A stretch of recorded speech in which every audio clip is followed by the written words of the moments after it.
पीयूष, जरा ये बताइए, अगर हाईकोर्ट के फैसले के हिसाब से ही सुप्रीम कोर्ट में भी फैसला आता है, अगर संभावना ऐसी बनती है कि अतिक्रमण वहां से हटाया जाए, तो वो लोग जो कि इतने सालों से यहाँ पर रह रहे हैं, उनके लिए क्या सोचा जाएगा? क्या दूसरे जगह उनके रहने की, किसी तरीके के मुआवजा देने की व्यवस्था की जाएगी? क्या ऐसा कोई फैसले में एक कॉलम आ सकता है?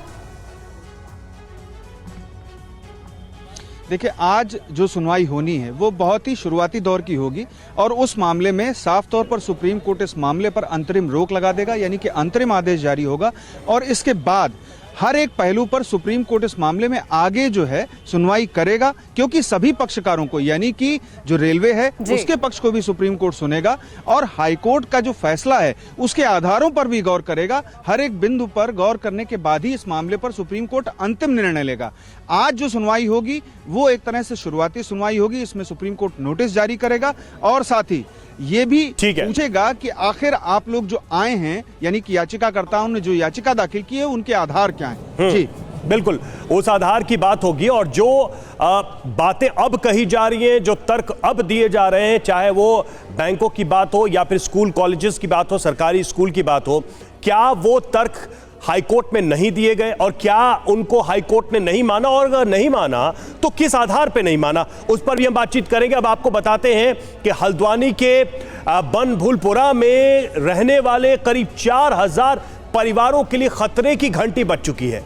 जो गदर इस वक्त गफूर बस्ती में छिड़ा है, उसका ट्रिगर पॉइंट क्या है, इसको भी हम आपको समझाते हैं। दरअसल इसकी शुरुआत करीब 10 साल पहले हुई थी, 2013 में हुई थी, जब गौला नदी पर बने एक पुल का हिस्सा गिर गया। इसके बाद नैनीताल हाई कोर्ट में साल 2013 में एक जनहित याचिका दायर की गई। दावा किया गया कि पुल के आसपास की जो बस्तियां हैं उनमें रहने वाले लोग नदी में खनन करते हैं। पुल के पिलर्स के आसपास भी खनन किया गया, जिससे पुल का हिस्सा गिर गया।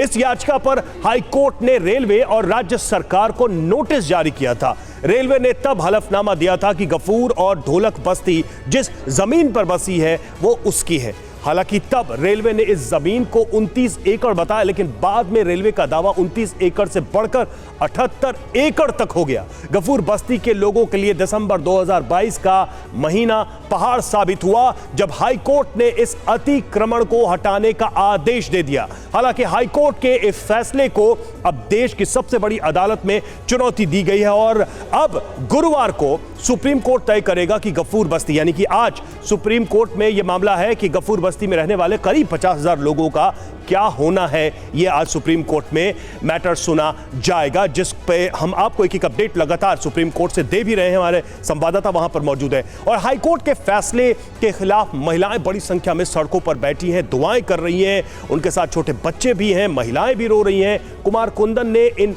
महिलाओं से बात की, देखिए रिपोर्ट।